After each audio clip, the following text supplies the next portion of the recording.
Hello, hello, hello. It is me, Chase Oliver. Thanks for joining me on the stream tonight.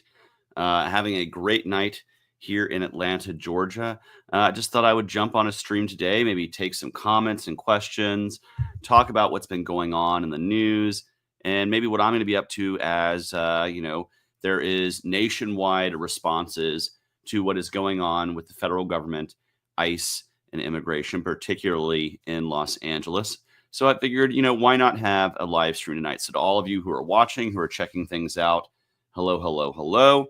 Make sure you throw some comments in there. Share this around so other people can see it. Make sure you're letting your friends, your neighbors, your fellow social media folks know what's going on by sharing this out and participating, because I'm ready to hear what y'all have to say. So first and foremost, some big news going on. Donald Trump has threatened to arrest the governor of California for what's going on in LA. If you have been living under a rock this week, ICE has begun large scale actions within the city of Los Angeles. This includes areas like the Garment District, Home Depots, things where laborers are. They're not really hunting criminals right now. They're just trying to grab whoever they can. And this is because Stephen Miller, the goon deputy chief of staff at the White House, Libertarians' least favorite person in MAGA, has directed ICE to make 3,000 arrests a day. It doesn't matter if they're criminals or not. They just want to snatch immigrants off the streets, even those who are going to courthouses and trying to do the right thing by going to immigration hearings. They're getting arrested right after their immigration hearings, being detained and deported. These are things we need to speak up about because, this is about rule of law. It's about due process. And it's about also respecting the right of the states. The fact that the National Guard is on the streets of LA right now against the governor's wishes, without there being an insurrection or invasion or people's, a large scale rights being denied. You can talk about, the Waymos on fire and stuff. But if you look at really the scale of this protest and the bad things that are happening versus some past protests where the National Guard has been called, this is nothing in comparison. This is a very, very mostly peaceful protest. If you look at what, the footage beyond just what Fox News and sensationalist media is showing to kind of spread their narrative. If you look at the footage all over TikTok of people protesting and all over YouTube live streams and others, you're seeing mostly peaceful protesting. You're seeing the occasional bad actions. And let me be the first to say, if you destroy property or you harm people, you should be held accountable for those things. That's well within the libertarian wheelhouse and the idea of justice, that if you harm people, you take their stuff, you harm their property, you should face penalty for that. Now, I will say peaceful, nonviolent, resistant protest, including malicious noncompliance, is something that is encouraged. Even if it does mean you get arrested, some people got to recognize that peaceful protest sometimes will result in you getting arrested if you basically are doing sit-ins or other activities.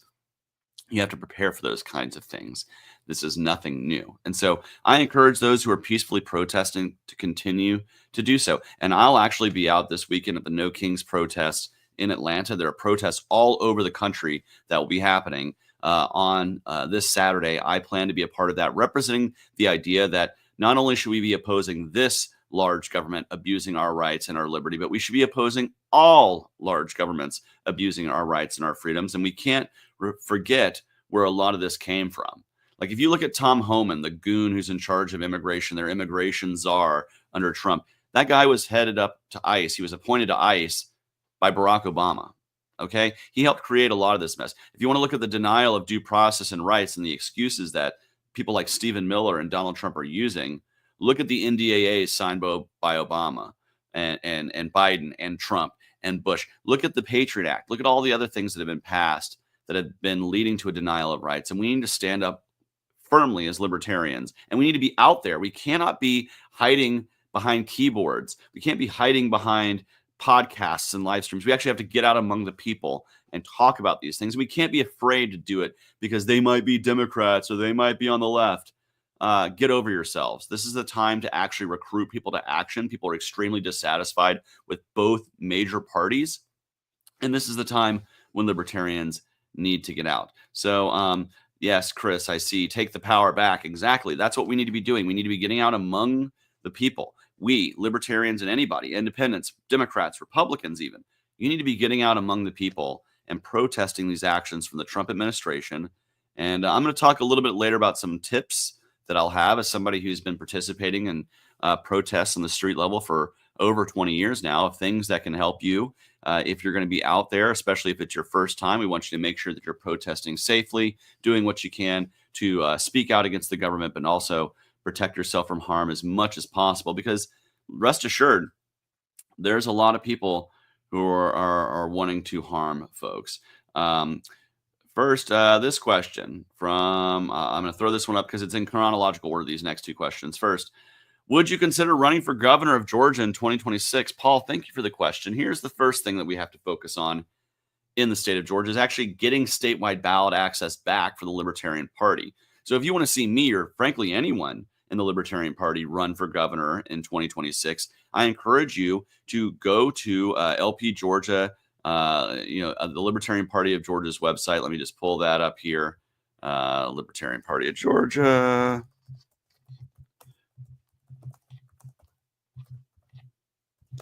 All right. Go to lpgeorgia.com. I couldn't remember whether it was .com or .org, but go to lpgeorgia.com and sign up to be a volunteer. One of the things we are focusing on this year, as a matter of principle, is to try to get statewide ballot access back, and we need volunteers. We have a great guy, Mark Mosley, heading up our ballot access committee, but he needs folks like yourselves to help get out there, pass out petitions, do that on the street act of political organization.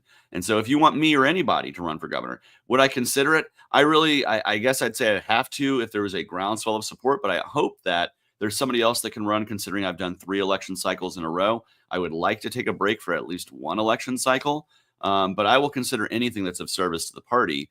But mostly I would like to recruit a candidate for governor and help that person get ballot access, as well as the U.S. Senate race coming up and a whole host of other statewide races we need to recruit for. So go to lpgeorgia.com and sign up to be a volunteer and get out and petition with us, because we do need folks to do that. Hello, Chase from South Florida. Hello from Atlanta to you, Daniel. Point of order is taxation theft. It is indeed. Not only is it theft, it is violent extortion. What do you think is the best way to simply meet people in public? Well, first off, get out in the public. Find festivals and events and gatherings, concerts. I've made some great friendships just meeting folks at shows, and literally, in my 20s, this will date me, playing hacky sack and hanging out with folks at shows behind the Masquerade Music Park, or in the Masquerade back in the day. That's where I've made some great friendships and had some great conversations. Coffee houses. Just go to political meetups and protest. You'll meet people. Find your tribe and go from there. But really, just not everybody's an extroverted person. Not everybody's great at meeting new people. There's a lot of introverts out there. I get that. But you have to kind of put yourself out there and find those who do align with you. It doesn't have to be political. I have friends who are friends of mine because we go to trivia. I have friends who are friends of mine because we like WWE wrestling. I have friends who are friends of mine because we're politically aligned. Find those folks and learn to just kind of communicate and vibe and be able to have a good conversation, and have that in good faith, especially if you're talking with friends of yours who are not hardcore libertarians. Remember that, it's kind of scary to jump outside of the two-party box sometimes. And you really have to make your case well and not be afraid to say, listen, I know we're not going to agree on everything, but let's find some things we can agree on and go from there. That's how you start really building the tent and bringing those stakes and making it bigger. So thank you for that question. Great question. Care to comment? Well, actually, I'll save that one for next, because there was this one here. Will I run in 2028? I assume you mean for president, West for Congress. And the answer to that is if the party is in the position to support its candidate for president and vice president in a better way than it was in 2024. So my work over the next several years, for whether it's me or anybody in 2028, is to make sure that our party is properly supporting its candidates. And so the only way I would run is if we have better leadership that are more focused on supporting candidates and campaigns, less supporting infighting, and certainly not selling out to the duopoly like Donald Trump. So thank you for that question. Now, to that end, that'll just flow right here to care to comment on the Special Investigatory Committee report regarding the McCardle debacle? Yeah, I will. I called it a long time ago. She is somebody who was not interested in building the Libertarian Party. She is somebody who is interested in building her own brand, selling us out to Donald Trump. And in the meantime, She violated her fiduciary duty, it looks like, according to this investigative committee, and by all by all evidence, she was welcome to comment to that committee and make her case and explain herself. She chose not to do that. Of course, that doesn't mean you're guilty. That just means that you're not comfortable going in front of a private committee who is tasked with investigating your behavior while you were chair of the board. I do think the recommendation that she shouldn't be heading any affiliate or the National Party ever again, or any position of leadership within the Libertarian Party, is a sound recommendation. And I would support that as a delegate if I am at a convention. So that's what I'll say is it shouldn't be a surprise. Jake Porter broke this in January. Anybody who could look at the evidence knew what was going on, but I'm glad that the committee did its work. I'm thankful for the committee for doing their work and releasing this report. And I encourage any libertarian who's a potential delegate to read that report. So if if former Chair McCardle ever tries to run again, it becomes quite apparent why she should not receive the delegates' support. Freedom Fest is this weekend, says Christopher Baker. Indeed, it is this weekend. I am not there. I will be here in Atlanta protesting. There's lots of great folks who are at Freedom Fest. I encourage you, if you're at Freedom Fest, to go out, say hello, be merry, talk about freedom, organize. I went to Freedom Fest last year. It was a great event out in Las Vegas. It was the hottest time of the entire campaign. I was sweating through my three-piece suit, but it was a great event. And it is a great event every year. So going out there, I know Lars Mapsit will be out there. My homie Rebecca Massey will be out there. Say hello to lots of great folks who are out there. So make sure you get out there. GOP is an affront to liberty. Why are we still losing activists? This because sometimes people are afraid to step outside the two-party system. Some people think that trying to change the system within is what's going to work. We've seen this happen with past libertarian candidates and campaigns. And it doesn't really work. Many of our past presidential or VP candidates either returned or went to the Republican Party for the first time after running as our candidate.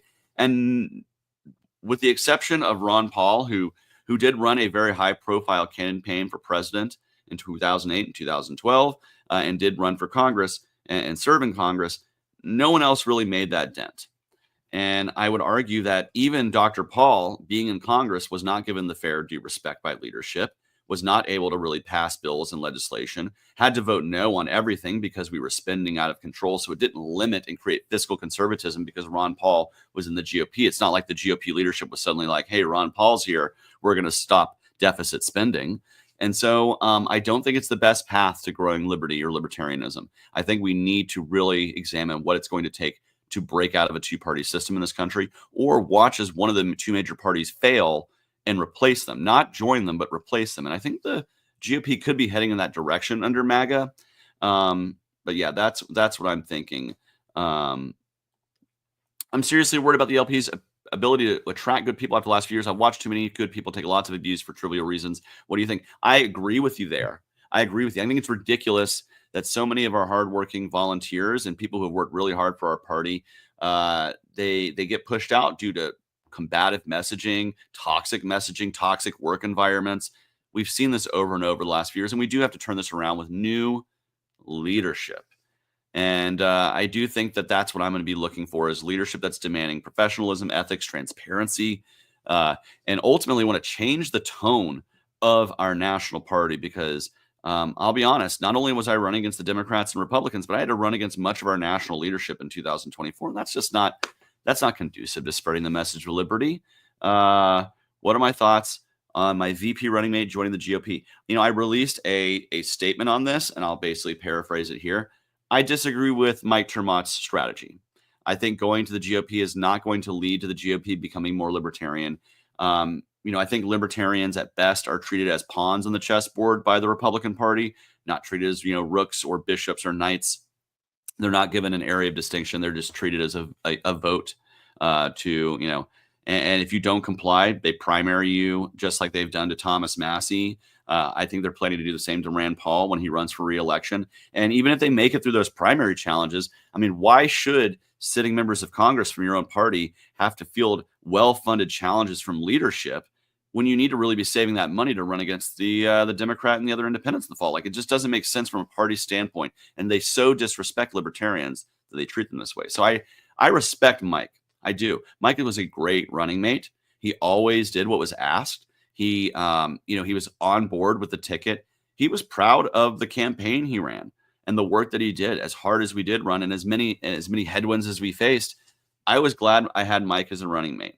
I think this decision is a bad one. I don't think it's going to lead to spreading liberty or spreading libertarianism. I think what we're going to see coming out of Donald Trump leaving office is you're going to see a splintering of either super, super hyper Christian nationalist social conservatives and the hardcore tech bros. There's not really going to be an area for libertarianism in there because it's all going to either be big government in the form of AI and information technology and stealing our liberty through our data, or it's going to be hardcore Christian nationalism, conservatism that will hate anybody who's not gay, white, and cisgender. And that is those two opposing groups. I am willing to let them fight like Godzilla and King Kong, and just say, let them fight and stay out of that. And I think that's what Mike should be doing. He believes there's a lane for libertarianism within the Republican Party. I just don't see it, not based on anything that's happened in the last 100+ days with the Libertarian Party or with the Republican Party, with Trump as president and with Mike Johnson as Speaker of the House and Thune in charge of the Senate. I'm not seeing libertarian ideas really spreading out of the Republican Party. And I'm willing to say that if I'm wrong and this does work, I will be the first to cheer and applaud and say, Mike, you're an effing genius. This was the smartest play to make and it worked and you're great. But what I will say is he's an upstanding person. He's a good human being. And even if I disagree with his political strategy, I think he's a nice person and a nice human being. I respect him, his family, the work he's done, both inside and outside of politics. He's a very good and upstanding person.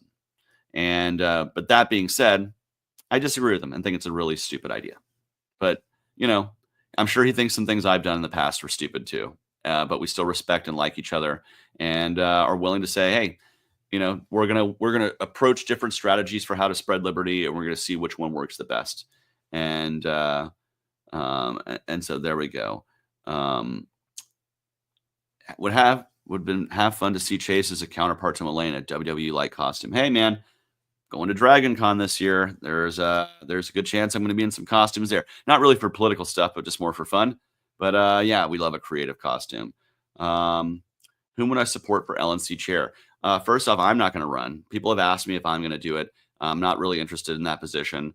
I don't think I'm the person who's best suited because I have not been a state party chair. And I think that really needs to be the first requisite is either you have run a large nonprofit or corporate board, or you have been a state affiliate chair who's been very successful. I think there's a few of those across the country. I think some of the more successful libertarian affiliates might be looking at their state chairs going, hey man, are you going to go up for this? Or, hey, please don't leave us. We really like the work you're doing.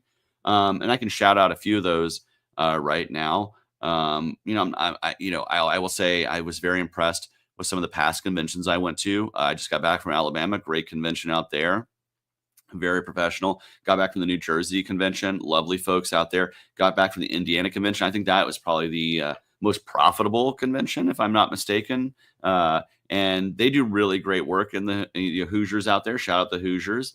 There's a few others out there that maybe their state leadership might be wanting to bring somebody in there.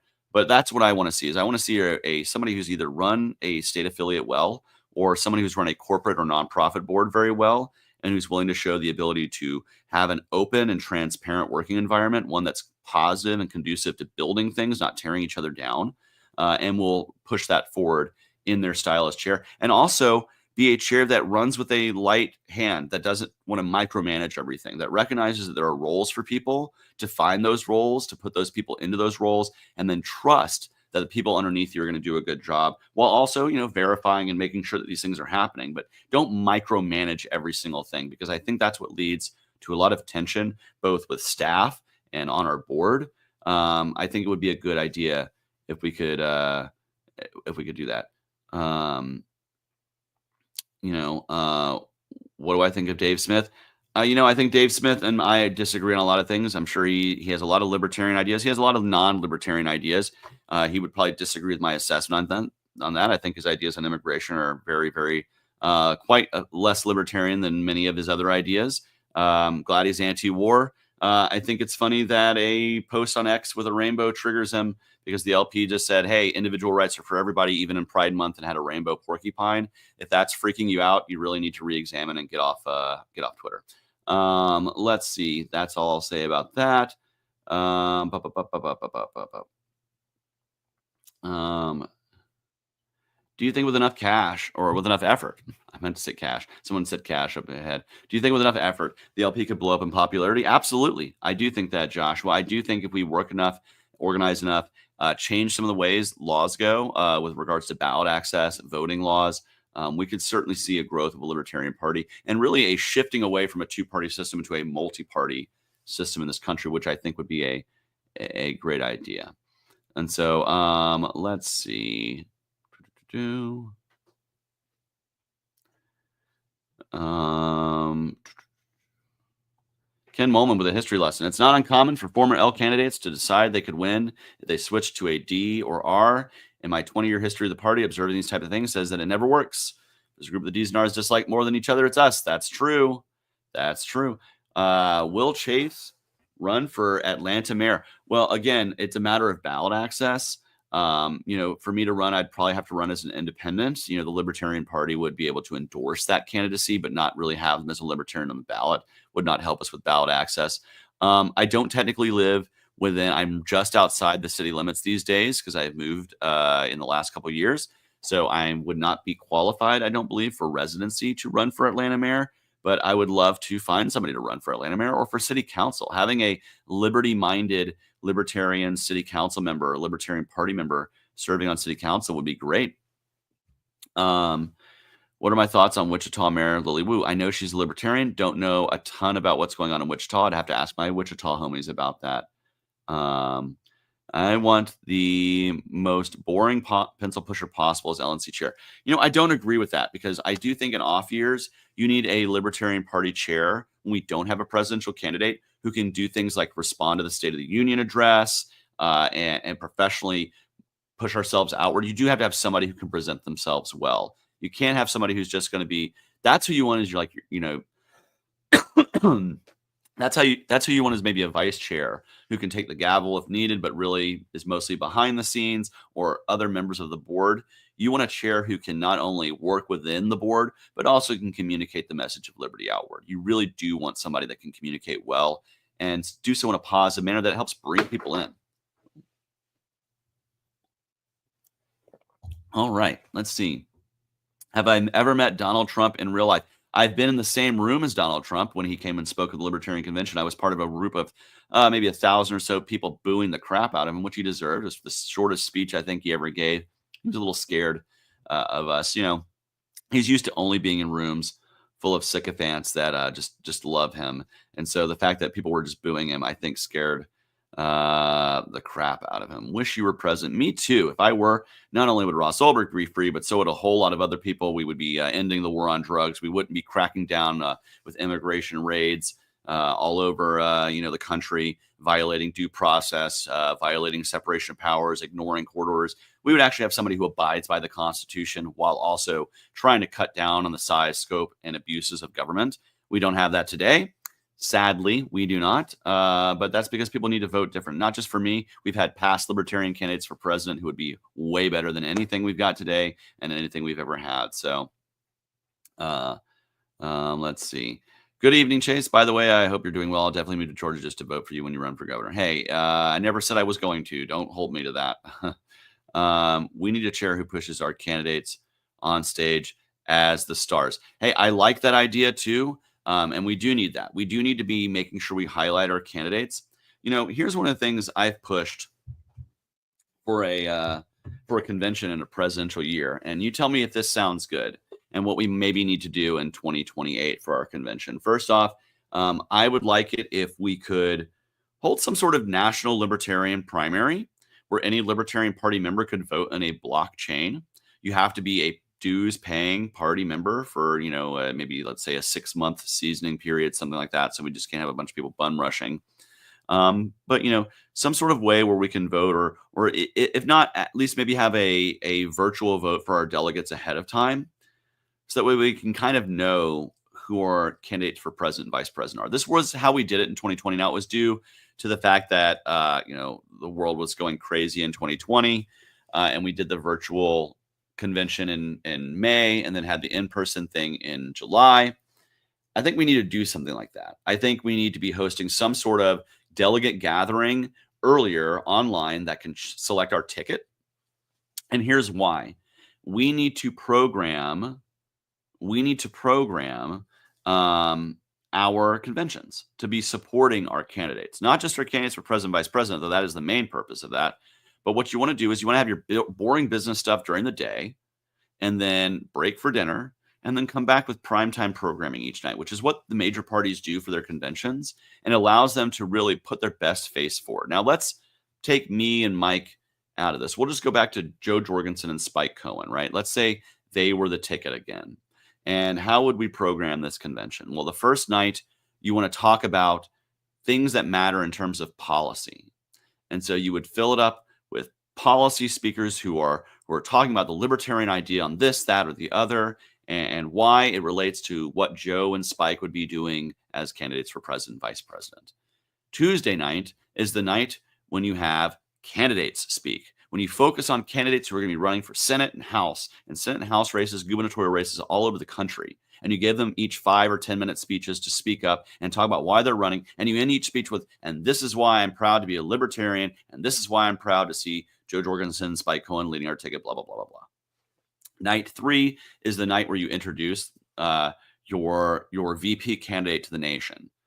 So you would have, if Spike were the VP nominee, you would have all of Spike's friends and former coworkers and people who knew him. And then you would have, ideally, the wonderful Tasha Cohen introduce him and bring him on stage so he can talk about the work he's going to do running for vice president. And then you do the same thing the next night for our presidential candidate, Joe Jorgensen. You would have people who knew her when she ran for vice president. You'd have people who knew her as a teacher, former students. And then you would have her come up and tell her story about why she wants to lead the Libertarian Party as its candidate for president. See, that kind of programming would really allow us to best frame not just our presidential and VP candidates, but also those who are running for House, Senate, and gubernatorial races, and those issue coalitions that we can build. You do those 4 nights primetime programming, and I guarantee you're going to see something better than what we've been putting out in C-SPAN the last few years as national conventions. So just saying, that's an idea of one thing we could do that might make things a little bit better. I just went off on a little tangent there. I'm aware Ross Ulbricht is free, Bill. Thank you. And I'm glad he is. I am. I'm sad that so many others are not today, that so many others have been thrown into gulags in El Salvador, that we're still fighting a war on drugs, that we're now threatening students who are speaking out against the immigration crisis, with ICE, or speaking out against the war in Gaza. The fact that we're threatening to crack down on people who are peacefully protesting. Yeah. Despite going heavily involved in the LP, he still does a lot of work within the LP, particularly with his group, You Are the Power, which is a liberty organization outside of the formal party. But he just celebrated a great victory in Georgia today with Matt and Tucky Hernandez getting their kids back. So rock and roll. Let's see.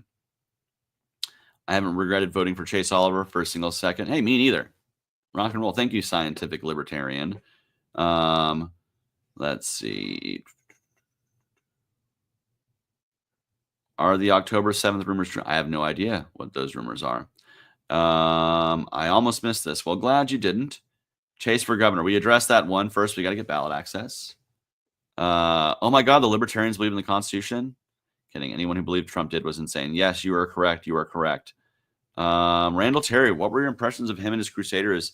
They came through Buffalo when I worked in the media. His abortion crusaders, they blocked access. Streets were shut down in pure craziness. Well, Randall Terry, met him a couple times, because he was the Constitution Party candidate for president. He's a hardcore anti-abortion activist. I would argue anti-choice activist. And he, he's a nice enough guy in person, but his politics I find to be something I extremely disagree with in terms of his social views. He is more socially conservative than even your average Republican or right winger. So while he's personally a nice guy, I'm much happier with the guy who threw glitter on him that one time. So there's that. Um, there are no peaceful protests. There are violent extremists burning on cities. That's just completely not true, Jimmy.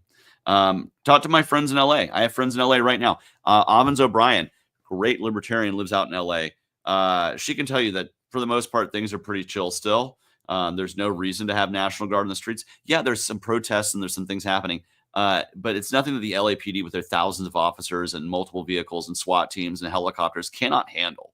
I'll be honest, we don't need the National Guard in the streets. This is why the mayor of LA and the governor of California have both said they don't need them there. This is why we need to support things that give that strengthen the power of states to control their National Guard, as opposed to the presidential administrations being able to override the will of the governor. I think that's ridiculous, and I'm happy that I don't agree with Gavin Newsom on very many things, but he does need to be suing the Trump administration on this whole thing. With what's going on in California, he needs to be suing them so that states' rights can be respected. And I'll call out a giant hypocrite right now, and that is the head of DHS, Kristi Noem, who was she was the governor of South Dakota, and she went all over Fox News talking about how reprehensible it would be if Joe Biden activated state National Guards without the will of governors, and saying how against the Constitution that would be. But now, as the head of DHS, she is trying to draw legal justification to violate the Posse Comitatus Act so that soldiers, military members, can act as law enforcement and commit violence against people on the streets of the United States. And I'm telling you right now, that is a bridge you do not want to cross. That is a bridge you don't want to cross. And we need to be continuing peaceful, nonviolent resistance against ICE and these other actions. We need to be continuing to speak up. We need to be continuing to speak out and supporting those who are going to the courts for relief. And when a court issues an injunction, we need to be loud and proud about when we are limiting executive actions, because that's what's happening here. We need to continue to limit the power of the executive. This should not be a controversial topic for libertarians to say the executive branch has too much power, does too much, and abuses the fuck out of us, right? But yet some libertarians will have a problem with that. So, will the LA situation push D's toward Defend the Guard? Unfortunately, no, because the head of Defend the Guard has been making excuses. The guy who leads the Defend the Guard organization has been making excuses for why Trump should be able to do this without the governor's approval. It's ridiculous. He sold out because I think he thinks that it's going to be better to try to sell this to Republicans. And honestly, I support Defend the Guard. We should be stopping the National Guard from being deployed overseas or on American streets, certainly without the governor's approval. Because that just leads to, centralization of power. And we libertarians should be supporting decentralization of power, not reinforcing it through MAGA and all that bullshit. So how do I protest without encountering tear gas? That stuff hurts a lot. Well, you know what? Great segue, Scientific Libertarian. I want to tell you some things that can help you protest more safely. So there's a few things you're going to want to get in case there might be tear gas or pepper spray in the air. First thing is, I don't have them right now. They're coming from Amazon. Is a good pair of goggles, whether they're lab goggles or swimming goggles that have no vents. You want to make sure that your eyes can remain completely covered and not have air holes and other things that will allow pepper spray or tear gas to get into your eyes. Next, you're going to want to get, and don't freak out, libertarians, but you're going to want to get an N95 mask so that way when the government tries to tear gas you, you have some sort of filtration to prevent it from going into your lungs and burning your lungs. You want to make sure you have something like this. Keep it handy in a backpack. You don't have to wear it the whole time if you don't want to, because they do get hot. But if you do start seeing things get gnarly, throw a mask on. This also does great with preventing AI facial recognition. And so ironically enough, during protests, not for preventing disease or anything, but to prevent your identity from being grabbed by cameras and other things, wear an N95 mask. If you do happen to get some tear gas or some pepper spray in your eyes, they say milk and water helps out, but honestly, that can get warm and that can breed bacteria. You don't want to do that. So I always recommend saline solution. There's also the magnesium stuff that you can get. There's a mixture you can make, but I prefer just good old saline solution. Squirt this in your eyes, flush your eyes out as much as possible if you do encounter tear gas or pepper spray. So do make sure you're using those things. It's, it is really informative that you do need to have that kind of stuff. Make sure you have a backpack with you that has these things. Bring drinking water with you as well. Make sure you have a hat to kind of keep the sun out of your eyes and to keep yourself from getting dehydrated. You want to make sure you're hydrating with water. Make sure you do keep a phone on you with a camera. If you want to put your phone in airplane mode so that you're not being GPS tracked, you can do that. But do keep the camera on. Always be recording anytime you can safely, so that way you do have a visual record of what's going on. If you can live stream, even better. I recommend bring a good, powerful battery bank with you, so that way if your phone starts running low, you're good to go. You want to be doing that. Go ahead, if you're in Atlanta or in another place that has public transit, go ahead and get a MARTA Breeze card or another public transit card. So if you need to bail out really quickly, you can get on a train and get the hell out of there. Sometimes that's the safest way to get away instead of trying to find your way back to a car or a vehicle. In fact, I'm going to be taking the train into protests on Saturday, so that way I don't have to worry about where I'm parked and finding my car and all that stuff. So there we go. Gnarly is our X generation word. Glad you're recognizing us. Yes, go Gen Xers. And so there's a lot of other things I'll recommend. Bring a bullhorn with you, so that way you can make your voice be heard. Make signs. I recommend using the thicker cardboard. Don't just get like the standard poster board that you made, like, student council president, posters or things for school with. Get the thicker boards, because those stand up better when you tape them to like a broom handle or something like that as a stick to hold them onto.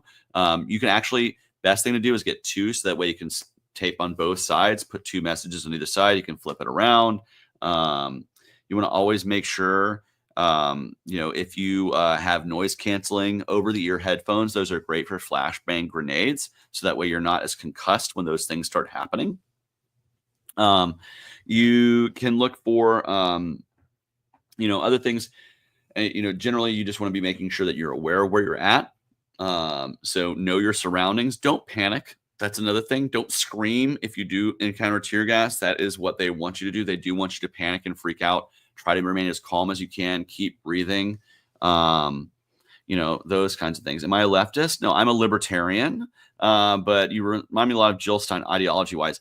She gets out and protests too. So, on things we agree on, good for her. On things we don't, I guess we disagree on. But, I'm not a leftist. I am a libertarian. I would consider myself kind of a center libertarian. If you look at the four quadrants there, anytime I take a test, I'm just right of the center, and way down on the libertarian side of the axis. So yeah, he's very different from Jill Stein. Yes, and that is true. But mad respect to anybody who works outside the two-party system. I got to meet her as well at Freedom Fest and some other events. Same time I met Randall Terry and some other folks. So but these are just some helpful things you can do when you're out protesting peacefully, non-violently. And when the government starts stirring up shit and being violent and being aggressive, these are things you can do to protect yourself, those around you, and make sure that your voice is being heard with as much mitigation of risk as you can. Be careful with noise enhancement devices like amplified bullhorns. This is true. I have a smaller bullhorn that does allow me to help corral and kind of direct traffic if need be. I don't always have it out, but certainly during marches I'll have it out. And if actions are happening, to help inform people what's going on, especially if there's a lot of people behind you, you want to be able to make sure if you see the lines moving forward, you can communicate that backwards to let people know what's happening so they're not caught off guard. So it is good to have some noise enhancement devices, but you do want to be careful with those because they are one of the first people that do get the rubber bullets, unfortunately.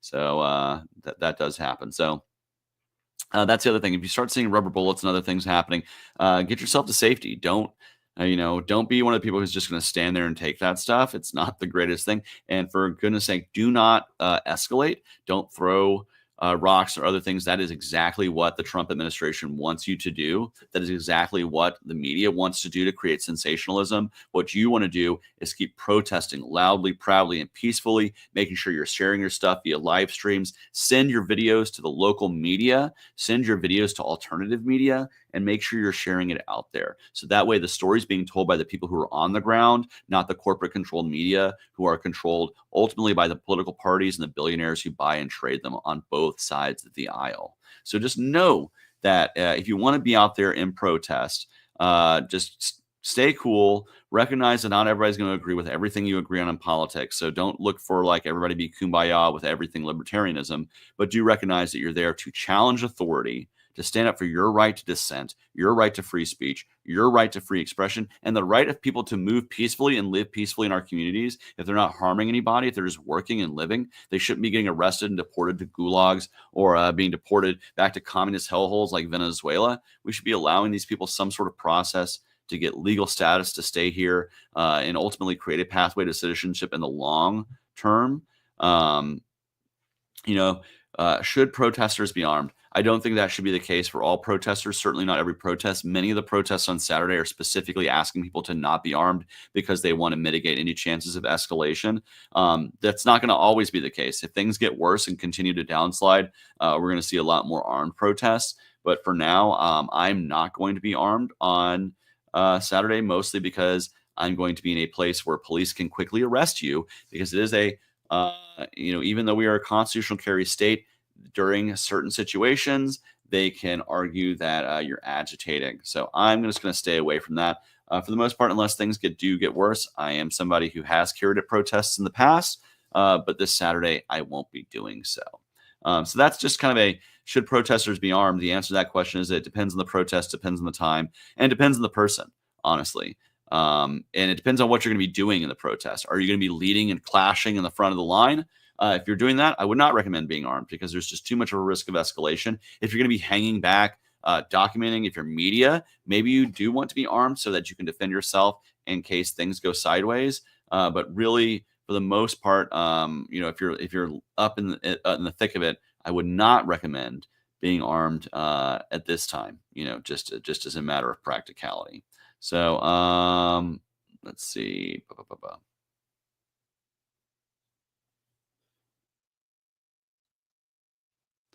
All right.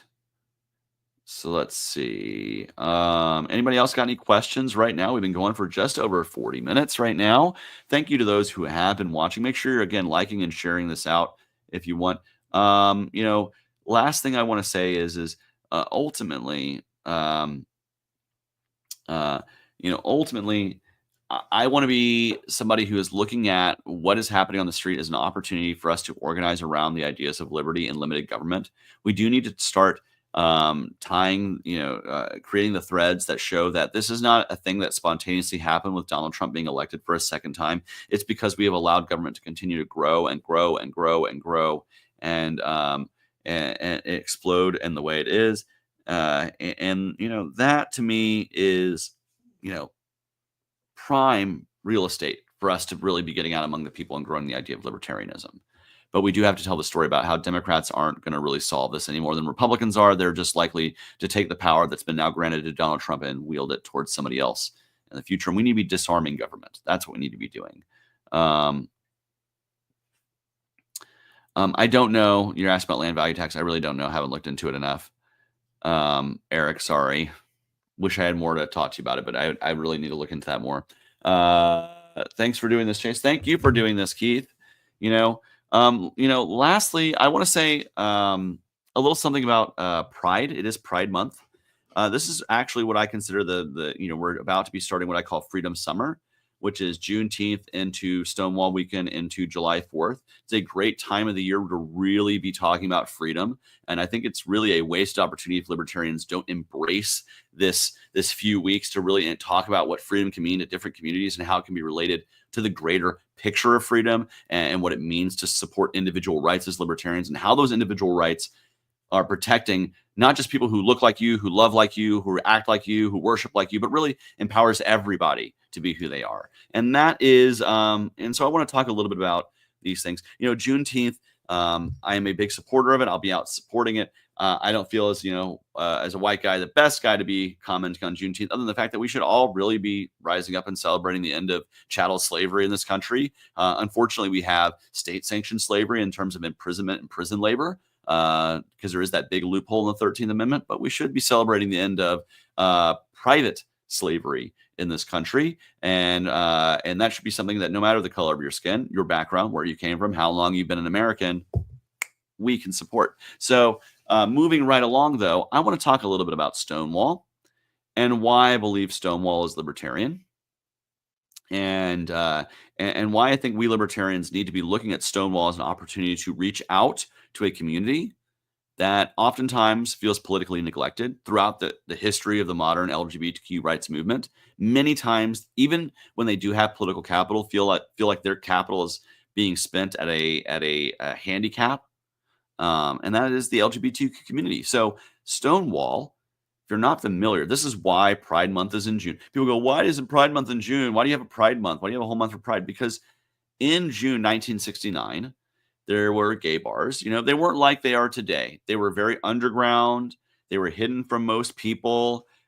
It was kind of where gay people and gender nonconforming people, what we would know today as transgender people, kind of had to seclude themselves in these enclaves, in these bars, in these clubs, in those days. And this was in New York City. There were a few other big cities that had these kind of communities, but New York is where the Stonewall Inn was. And the Stonewall Inn was a bar that was owned by mafiosos. It was owned by people in organized crime because they knew they could kind of exploit the gay customers with watered down drinks.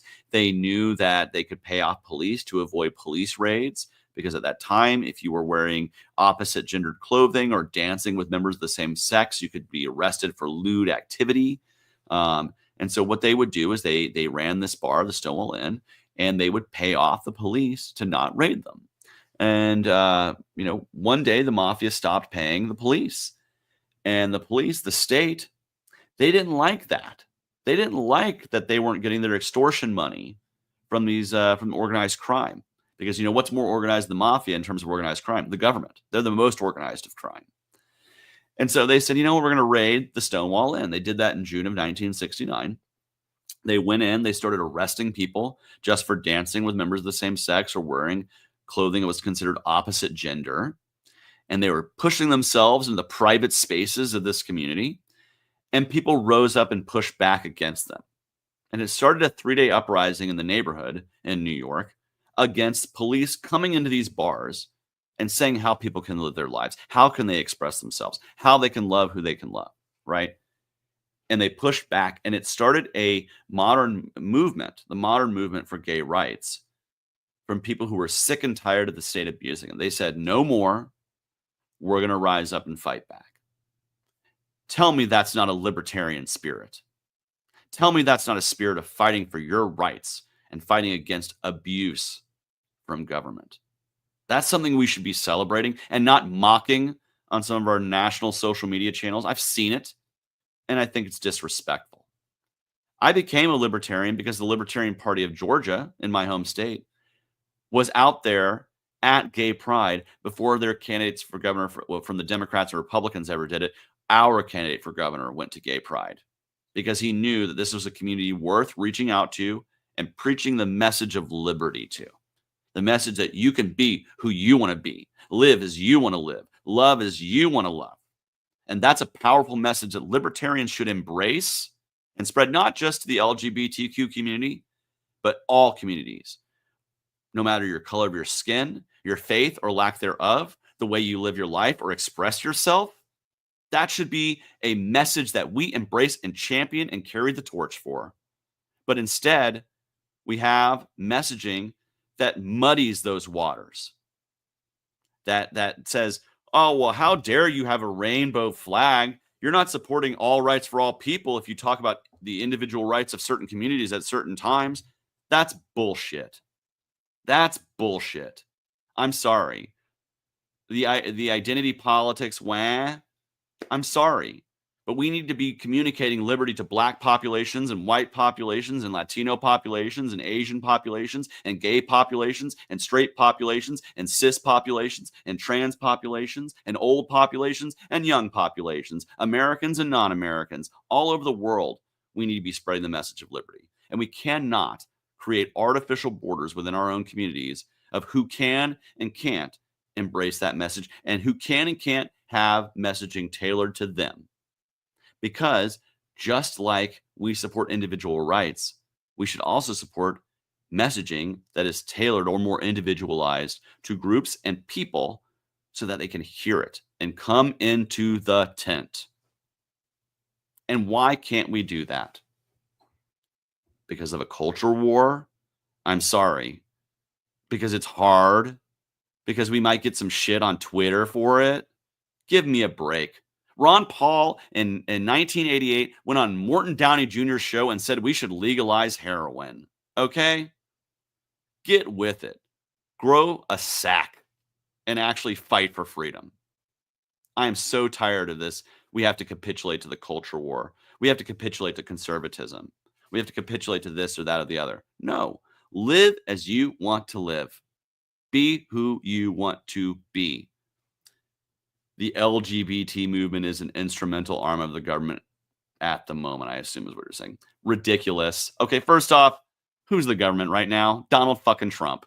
Who runs the Congress? The Republicans. Who runs the Senate? The Republicans. Who runs the Supreme Court? Republican appointees. Do not tell me the LGBTQ community is an instrumental arm of the government. No, we're just a powerfully organized group that knows how to organize ourselves and have an outsized influence on politics. Maybe libertarians should take notes from the greater gay rights movement on how to properly organize and make our movement louder and heard by more people, even though we're a smaller segment of the population. Maybe that's how we grow. Just saying. Just saying. And, you know, for me,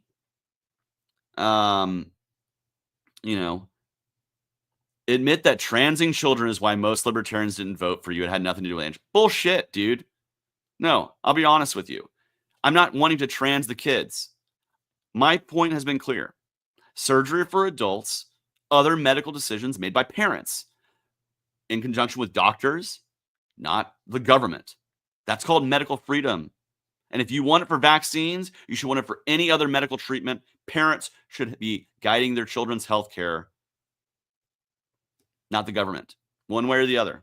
Live your own life, raise your own fucking children. Don't raise everybody else's. The government's not your nanny, grumpy gnome. So raise your kids how you're going to raise them. But if somebody else has kids who might be wanting medical help outside of surgery that a doctor recommends, leave them the fuck alone, period.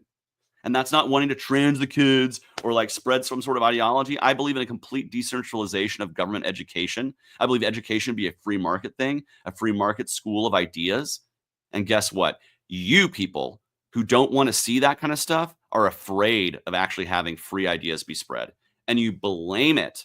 And you blame it on some sort of culture war. And you blame your prejudice and your bigotry on government supporting the things you don't like, so you must hate them. I'm sorry, that's contrarian nonsense. Just because the government says, just because the government says you should breathe air doesn't mean you should hold your fucking breath. Okay? I am a skeptic of government power. I'm a skeptic of any kind of institution of power. I believe in full decentralization of these institutions down to the individual. But guess what? I believe that's because most people are good and most people can keep their hands to themselves, keep them property to themselves, and let other people live in peace. Period. And so don't give me that shit. I'm sorry. I'm not taking that crap anymore. You can leave that nonsense in the past. The reason why the Libertarian Party did not break through this time around is several reasons. One, our party leadership sold out our ticket. They did. They sold out our ticket to get a seat at the table for relevance. And look what we've gotten. Mass arrests, ignoring the rule of law, ignoring the separation of powers, furthering, has the war in Ukraine ended? No. Has the war in Gaza ended? No. Have we seen a reduction in spending? No. Has the debt and deficit gone up? Yes. Are we seeing a reduction in freedoms? Yes. I'm sorry, not a good trade-off. We should have been willing to fight for it, and our leadership should have been willing to do it or fucking resign, because that's what fiduciary duty means. If you can't support the ticket, you shouldn't be the chair of the fucking party. And so if Angela McArdle did not want to support me and Mike Termott, she should have resigned and let her vice chair take over, because that's what an ethical person would have done. Not gone behind the back to make backroom deals and not stolen money from the party. That's what happened. And so let's not get it twisted. So this is the truth. And I tried to do my best as a candidate to represent the party and try to be someone who brought people together, but I will not accept bullshit slander of me anymore. That ended on November the 6th. So, thank you for the statement.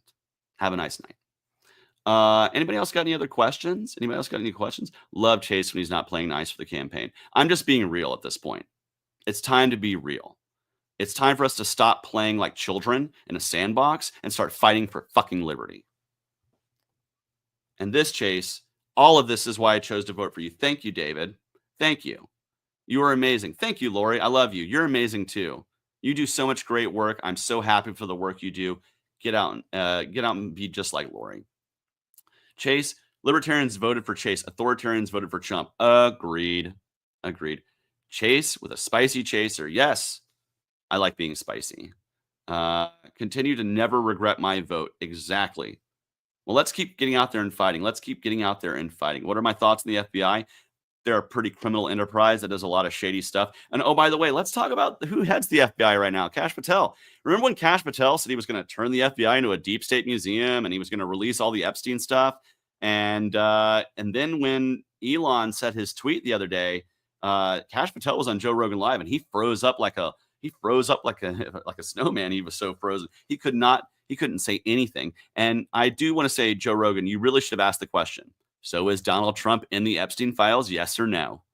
And you would have watched him squirm. And it was fun watching Kash Patel squirm. That's another one that Angela McArdle thought, oh, Kash Patel's so great. He's going to do so many great things. He's just going to tear down the deep state. Now he's a tool of the deep state. Congratulations. That's what happens when you sell out. It would be nice if leadership understood fiduciary duty. I proudly voted for Chase Oliver. Agreed. It would be great if our past leadership, particularly our former corrupt chair, knew that stuff, but she didn't. Thank you for that vote. And I proudly support Dr. Chuck Moulton, creator of the Moulton Maneuver. Fantastic. Got hundreds of libertarians elected in Pennsylvania when they did that. They needed to be doing more of that. I like spicy Chase. Me too. I like peppers as well. You have the energy. Well, yeah, of course I do. I'm under the age of 40, not for much longer. But, I got that energy that, let's just say, current candidates for president or the immediate past candidate or president, rather, Biden and Trump, they don't got that energy. Like, I'm still 20 years younger than Kamala Harris. I proudly voted NOTA. Well, good for you, Grumpy Gnome. Aren't you? Let's get you a cookie. All right. The only wasted vote is a vote against your principles. I'm thankful for Chase for letting me not waste mine. Thank you, Keith. And you are a great representative on our LNC. Continue doing hard work. Thank you so much. We need you as president. Thank you. We need to get a few million more votes to make that happen. So let's keep working to build the Libertarian Party. He's got that dog in him. Yes, I do. Not Georgia Bulldogs, though, unfortunately. I'm a Tennessee fan. But don't hate me, George. I'm also a Braves fan. So let's go Bravos. I support your immigration stance. But can you clarify your position on access to social services like SNAP or Section 8? Wouldn't that add strain on the system? Well, here's the thing. As a libertarian, I actually want to start dismantling many of these government-controlled systems that are responsible for supposedly helping people, because the amount of bang for your buck you get through these government-regulated programs are just not sufficient to help the number of people you need. What we need to do is be better supporting charities, mutual aid organizations, and other voluntarist movements that can help build up and replace these statist programs over time to reduce the need for the state to be providing these things, and instead having us provide for our neighbors in a way that you would actually get better bang for your buck, better use of your dollars than pushing them through the washing machine of Washington, D.C., where it gets laundered all over the country. So that's really what I support with those kinds of things, is to tear them away in the long term, but not to not replace them with nothing. That's what Republicans want to do. I actually want to facilitate moving towards things like volunteerism, mutual aid, charity, and NGOs that can do a better job of helping people in need than giant government bureaucratic organizations like Section 8. So to be honest, I have negative regrets about voting for Chase. Everyone else was really bad. Well, hey, you know what? If I was the best on top of the trash heap, congratulations, whatever. Got to say. Thoughts on sex offender registry? Yeah, well, I think if you abuse kids, you should be on some sort of registry. I think that it is a massively overused thing in terms of how long people stay on them, particularly juveniles who violate. But you need to know who the creeps are in your neighborhood for sure. Not opposing to that.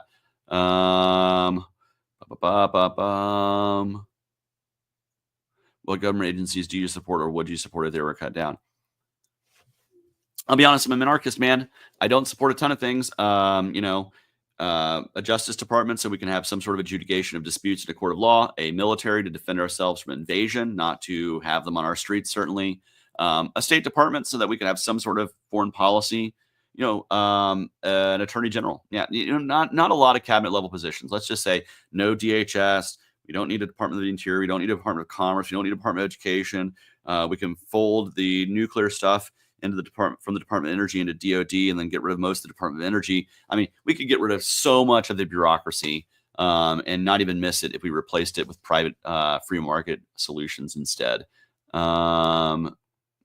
Private programs would then be competing for your money and bring the best out of those organizations. Exactly. That's why we need to be moving away from state-controlled bureaucratic way to help people and moving towards charity, NGOs, nonprofits, and other things that can help out. Beard looks good. Yeah, thanks, man. This is my post-election beard. My boyfriend thinks it looks good too. That's also why the hair is getting longer. He thinks that he's liking it. I'm liking it. So we're both liking it. So it will keep growing. Do I ever get sick of being right all the time? That's the most libertarian question ever. Would I be in favor of joining BRICS and leaving NATO? I would be in favor of leaving all international treaties and organizations and being our own country and not being beholden to internet entangling alliances overseas. I take the George Washington approach with that one. Let's see. Well, we're going on just over an hour now, you guys. I think we've had a great stream. What do you think? I think we need to kind of cut it down here, but I will be back. This will not be my last stream that I do, obviously. But I just thought about joining today, just, sharing my thoughts, kind of saying what's going on, and just encouraging you guys to please get out there this weekend. And I know, no, stay. No, we're going to keep going. Thanks, Chase, for doing this. Well, thank you for watching. And if you're going to get out there and protest this weekend, which I encourage you to do, a lot of the orgs out there are not libertarians who are going to be running these protests, but you can be a libertarian among them, and you can be spreading the idea of liberty and being a coalition that defends against the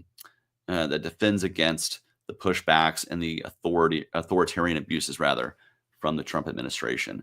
So get out there and make your voice be heard. Curfew just began in LA, government's violence. Yeah, well, protest peacefully out there in LA. Keep yourself safe.